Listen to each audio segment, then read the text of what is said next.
Hello and welcome. I am Anku Goyal and this is the third episode of Life's True Value, a special Walk the Talk series where together with the top guns of the corporate world, we try to understand the true value of experience through unique perspectives. We invite these esteemed guests to explain the elusive concept of return on experience or ROX and its intricate connection with luxurious residential properties.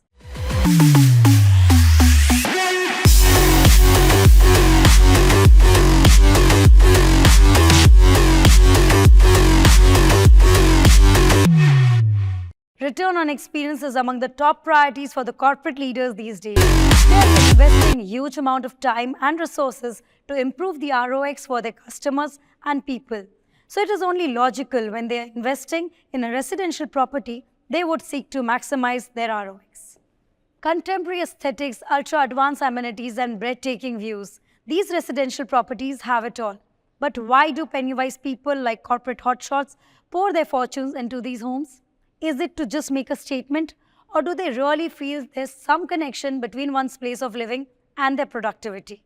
Join us as we solve these mysteries with our distinguished guest, a BFSI veteran with over 25 years of financial acumen.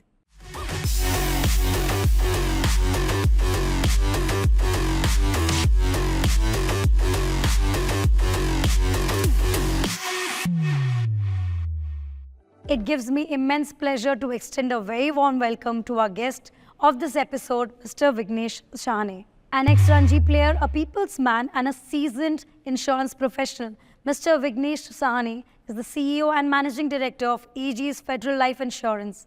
An alumnus of prestigious Narsimha Institute of Management Studies, Mr. Sahani is credited with elevating Ageas Federal Life Insurance to the rank among the top 10 insurance companies in the country. He joined the company in 2014 and with his unconventional approach, deeper connect with the audience and emphasis on the values like integrity, dedication and accountability, he transformed it from a loss-making firm to a highly profitable venture. In his illustrious career, he has worked in consumer banking and life insurance across diverse geographies, varied markets and multiple customer segments. He has worked with well-known financial organizations like ANZ Grindlays and Standard Chartered Bank in India, and of course the Mashreq Bank in UAE. He is also a key member and speaker at prominent industry platforms like CII, ASSOCHAM and FICCI. It is a rare opportunity to understand the concept of return on experience and its intricate connection to one's place of living. And who better can we have than a distinguished guest today, Mr. Vighnesh Shahane, to help us understand the whole idea about return on experience and his experience around that. Thank you so much, Vighnesh sir, for joining us today. Thanks for having me. It is a pleasure to have you for this episode. Thank you. Getting straight to the point, I would like to speak with you. You are someone who has been in this whole industry of insurance or finance, if I can say so, for decades now. And having excelled there and being in the leadership position, I think you might have cracked into the nitty-gritties of understanding this buzzword, if I can say, return on experience. Can you just help me understand a little bit what it means to you? I think as a customer, every customer at the heart is looking for the experience he gets out of a brand. Yes. It's not as much how much he pays for it or what he gets in return. Okay. It's the experience of buying and experiencing that brand, which is all important. I can ask you as a customer, you've been a customer many times. Yes. Don't you look for experience, whether you fly in a flight or whether you buy something or whether you buy a dress? It adds on to the value that I have spent on It's the experience that counts, and people are waking up to this now. Yes. People are waking up. It's not so much about pricing. It's about creating an overall experience right from the point you buy to the point to the after sales service. It's the entire experience basket which is so important to get customers, to retain customers and to get more customers. Every company is now focusing on the experience they give customers. Yes. It could be insurance, it could be banking, it could be an FMCG, it could be an airline, but it's all about the experience. So it is an important term that we have cracked. I think it's the most important thing. And how do you think now it has started relating to the whole idea of residential properties and the living space we buy or we choose to live in? I think the place we choose to live in, Yes. not invest in, Not invest in. makes a big difference, because you spend about 8 to 10 hours at work, in your place of residence. You have to be in a good state of mind to play your best game, to provide your customers or employees with the best experience. You can't be unhappy and yet be productive, or yet create a great experience for people. True. You have to be in a great state of mind. So I think living places play a very important role. Living places play an extremely important role in putting in the right state of mind. A living place should be, according to me, should be bright, should be airy, should have the amenities. What are the factors that you think would affect the ROX for you when you consider a living space? Are there some parameters or factors there as well that you say these are the things I definitely think should be there for me to choose that living space that gives a good experience or return on it? I think I need to stay in a gated community. I need to see people and be around people. I need top-class amenities. I might not use them very often. I might not use the gym very often, but I want the gym to be top-class. I want it to be top-class whenever I decide to use it. I might not use the swimming pool very often, but I want the swimming pool to be world-class when I decide to use it. Besides that, in my own house, the ROX would be created by a meditation room, a workout room, a lot of bookshelves, and a reclining chair where I can have my afternoon siesta. So these are the things, even if you're not using it all the time, but the But you want them. But you want them. You want them. The funny thing about creating experiences is you don't need to do it all the time. But when you decide to do it, few and far between, it should give you that good experience. So when you choose your living spaces or the houses we say are luxurious houses that we choose, it does matter to what kind of experience it wholesomely brings to you. Absolutely. Rather than individually what you do with it. Absolutely. Absolutely. So let me take you around and show you some more experiential forward to places it, in the property and see what kind of return value you create from it. So Vighnesh, we are at the most open space area in this property. It's the terrace area, the most attractive part of the whole property. How do you feel like? Uncle, this is, when I stepped there, I said, what a wonderful place. Where in Bombay would you find so much space and a sea view to boot? In Bombay, you can't even find space to park your car. True. I mean, this is unheard of. This is really wonderful and lovely. If I ask you, which is your favorite, spot in a living space which you would like to go to ease out, to burst your stress? Something like this. Yeah. Lot of space, greenery, and a sea view. Sea I mean, view, that puts me in a greenery, perfect state nature. of mind for anything. True that. So how does Vighnesh manage his mind? How does he manage the stress around in his work life and personal life? Uncle, it might sound a little counterintuitive to you and a little surprising, but I'm less stressed now than I was 12 years back before I became CEO. Wow. The reason being, everybody thinks that's high stress. Yeah, because The reason being, I have 10 or 12 people who directly report to me, who are competent, who are sincere, who are hardworking, who do all the heavy lifting. Yes, I have to take decisions which will impact not only employees but even their families, and all the buck stops at me. But I think all the heavy lifting is done by my team. So I'm pretty chill, as you can make out now. I think you've managed people better to manage your stress. I think what I do is you need to hire right, and once you hire right and train right, you need to empower people and delegate. And I think I'm fairly good at that. So I think there's no greater motivation to an employee than empowerment. I think it comes from your state of mind, which I think is correlated again to where we were speaking about the living space having an impact on your mind. Absolutely. In your living space, which is that one area that you pick out as this is the place where I really like to be? My workout room. Wow. Which has a treadmill, which has a yoga mat, which has some weights. And whenever I'm feeling a little under the weather or less in energy, I go and have a quick workout and I feel better than I felt ever. It is an energy booster, fitness, absolutely, is it right? The workout could be 15 minutes or 20 minutes. It doesn't need to be a 1 hour workout. True. Just 10, 15 to 20 minutes or jog or run or some yoga, and that puts me in the right state of mind. As you were saying that the amenities that you look for should be in the best shape when you go there. That's right. So how important it has been for you, like if you go for your yoga or your workout, that the space has to be really spelling or speaking of that opulence. So all this I do in my own house, so it doesn't need to be reeking of opulence. You don't need to spend money to have a great experience. That's something I want to make clear. You can have a great experience without spending the kind of money. Things should be functional, and that's what I look at. I just want things to be functional. For example, I want my treadmill to be functional when I start it. So it can't just be looking elegant and a piece that is not Can't be working. looking elegant and not work. Not working. And in life, I like going for runs because you don't depend on any gadgets for running. You just require a good pair of shoes, socks, and the road ahead. We cannot miss out talking to you when you're talking about your run and fitness interest on you having played the Ranji Trophy. That's right, yeah. So we're speaking to a man who was a passionate cricketer, to say so. So how do you balance or you bring that, impact on your work life today? Do you see some relevance of sportsmanship in your life? Anku, I'll tell you, I've said this to a lot of people. Whatever life lessons I learned through cricket on the cricket field are more than I've learned in any boardroom or any classroom. Exactly. Cricket is why I am here today with you. I owe everything to cricket. I am what I am because of cricket and the life lessons I learned playing a team sport. Wow. In fact, I tell youngsters, play a team sport at any level. It teaches you a lot in life and gives you great life lessons which will stand you in good stead.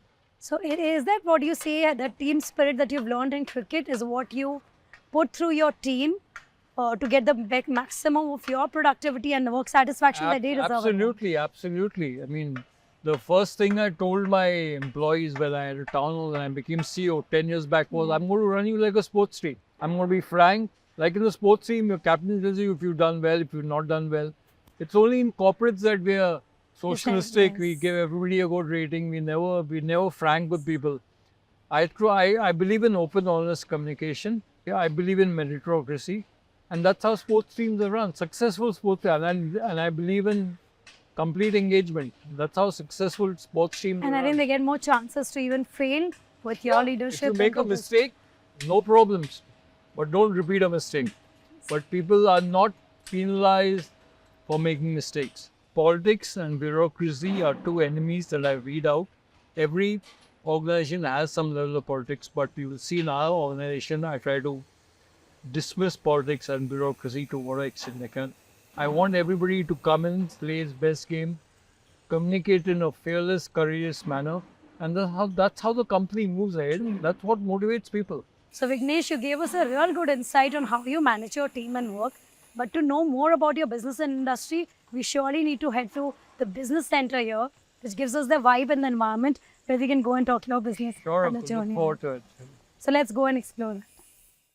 So Vighnesh, we're here at the business center. So let's talk some business and understand from you the real meaning of ROX, especially when you talk about insurance company, insurance sector, where you have really aced it up for many, many years.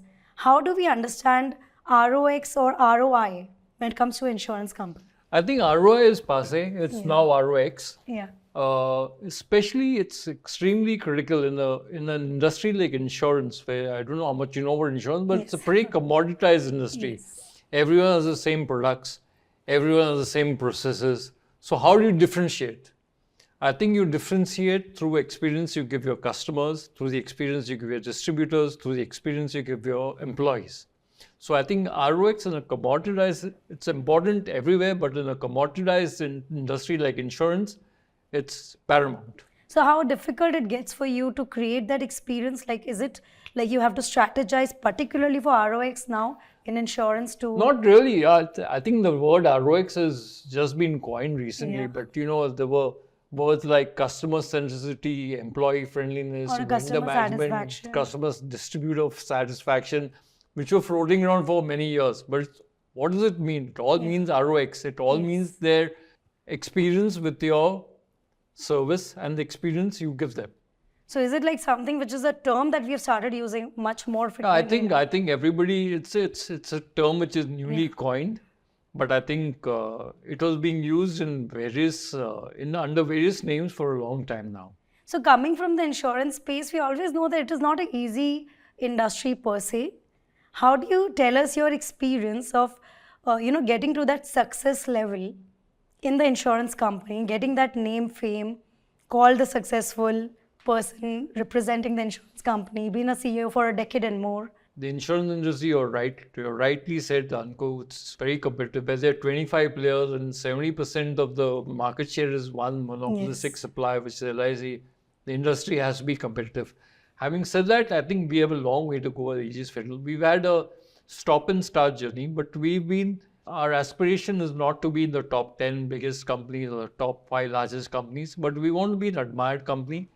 We want to be a profitable company. We want to be a great company to invest in, to work for, and to buy from.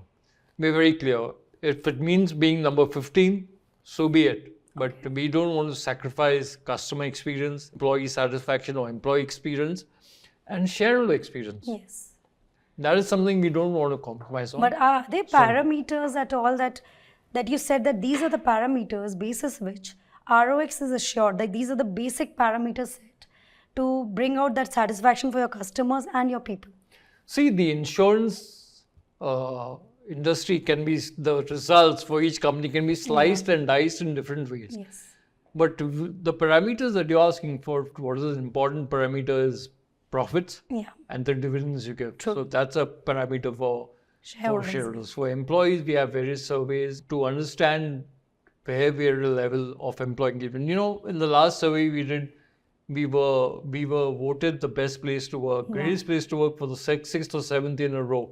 And that person told me that, you know, Vighnesh, well done. You know, last year was 65% engagement and now you're at 70% engagement. So I said 70% engagement is not good enough. Yes. Can you imagine a cricket team of 10 people, 11 people having only 7 people who want to win? Yes. They're not going to win. They're not going to win unless everybody wants to win. So that is the ultimate aim. And distributor and customer, and we measure customer parameters we use to measure customer experience are many. It starts at the point of sale. It always starts at the point of sale. And then we invested largely in digitalization, IT, to enhance the customer experience, to reduce turnaround times, to ease the customer's onboarding process. And we all measure it all through an NPS score. Okay. We have NPS scores at various customer touch points. And we measure and we track our progress against these NPS scores. So across every category, whether it's shareholder, employee, distributor, customer, we are tracking our progress. So there is a design method to approach this. There is a science. It's not a hit and run. There is a science. We know where we want to be. And we are very focused on that's what we want to be. We do not get distracted by what's happening, the noise happening around us. Being focused, designing it in a specific... Because otherwise you can go all over the place. I mean, you can choose top line, you can choose profitability, you can choose... whatever works to get it is not the way you... Yeah, but we said that we have to have the employee filter, we have to have the customer filter, we have to have the shareholder filter in what we do. We cannot be overwhelmed by, say, IT. We cannot be overwhelmed and overawed by digitalization and just do it. It's a means to an end. It is a means to an end. It's not an end in itself. It is not an end. So we have to put the customer filter, the employee experience filter, the shareholder experience filter in every activity we do. Otherwise, you can get waylaid. So with the clarity you're giving, I want to understand one more aspect of you. Yeah. How important, according to you, is the workspace relatable or your living space relatable to the productivity, the end result? Do you think it is? I'll just give you one example, Anshu. We had COVID for 2 years. Yes. Okay. Work from home and hybrid model remained popular for a long time. Why did that happen? Because people went for staycations, people went back home, people went to their parents' house, people they got went into to the native comfort villages, zone. They got into the comfort zone. And this tells you that home space experience enhances, if you have a positive experience, if you have a positive vibe at home, it enhances productivity. Just tell you, why did it work from home? And at least our company and our industry, the productivity, we actually did well in the 2 years we were closer. So I really don't know why we need people in office. If they're more productive working from home or wherever they're comfortable, so be it. But then, you know, we need them to come to office to maintain a certain discipline. True. So that's one thing. On the personal front, I changed home twice in the last 10 years. Wow. And I can tell you for sure, this is personally speaking, I can tell you for sure that home makes a big difference in your productivity. The ambience at home, everything from the lighting to the brightness to the vibe to the experience you get when you ring your doorbell and somebody opens the front door, it's out of the world. In fact, I'm more productive on Saturday and Sunday when I'm at home than I'm in office. So that's how important it is. So this you realize now, or you always? No, I've realized I've always wondered why I'm more productive on a Saturday and Sunday when I'm at home. And then the answer is I'm so comfortable at home. I've great experience at home. We have to take cognizance of the fact that in Bombay, real estate is expensive. Yes. Houses are small. Yes. Travel time is lot. So the entire experience, home to office, could be a little challenging for most people. True. So we have to ensure that we have to have a great experience given to people in office. Yes. If they get it home in office, well and good. How do you think that is great? So if you come to a new office, and we were at Kamla Mills, and we Yes. just shifted about 6 or 7 years back. It's a very happy, cheerful, and got a very positive vibe. See, an employee spends more time in office than at home. True. So it's essential that if we can't get the experience at home, we provide it to an office, because that enhances productivity. So, you said a very nice line about how a house or your workspace can add to the real success story. You have had a journey which is really successful, at least how we measure it. So, we are very thankful to you for today taking out time from your busy schedule and sharing insights and bringing some value addition to understanding life value experience. And return on experience is relatable to your work and the living space. So, thank you so much, Vighnesh, for giving us this time and making us more worthwhile to understand and correlate everything. Thanks for having me here. Thank you, Vighnesh, for Thanks for sparing having me time here. for this episode. Concluding this episode, I would like to express my gratitude for Mr. Vighnesh Shahane, who took out time from his busy schedule and shared such valuable insights with us.